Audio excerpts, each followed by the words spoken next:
Saya baru tahu ketika saya udah jadi wakil bupati, ibu saya itu kan kehilangan daya ingatnya itu 5 tahun.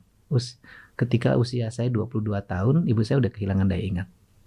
Dia nggak kenal saya, kalau ketemu saya harus cerita dulu panjang baru dia meluk saya dan bilang Didi. Dokter mengatakan ibu saya itu karena sering menahan lapar. Rupanya dan tidak akibat menahan lapar ibu saya tidak tidur. And that's a fact to bring. Iya, dia malam tuh tidak tidur, dia beresin kamar, beresin rumah buat anak-anaknya, nyiapin lagi jam 4 pagi buat makan anak-anaknya karena harus ada yang sekolah. Nah, pasti semua anak-anaknya sekolah dan jadi sarjana. Dan itu dampaknya dia tidak tidur, akhirnya mengalami kerusakan. Dan dia tidak cerita itu. Dan saya baru tahu. Jadi ini Bapak ada di sini, itu Iya. adalah pengorbanan seseorang. Ibu saya. Kalau bapak saya umurnya sekarang 91 tahun, itu pengorbanan ibu saya. Bapak saya makannya dipisahin, harus bergizi.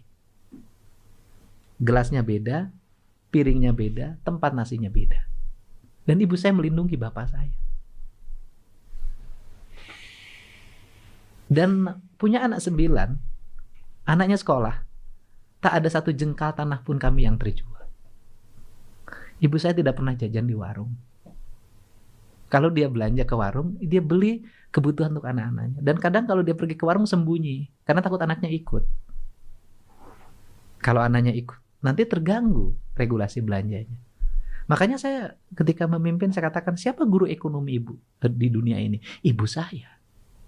Karena tanpa pendapatan tiap bulan, yang pasti bisa menyekolahkan anaknya dan tidak ada aset yang dijual. Nah, sehingga ketika ibu saya meninggal tahun 2023 bulan Februari. Tahun berapa? 2023. Saya udah jadi wakil bupati waktu itu. 2023. 2003. 2023.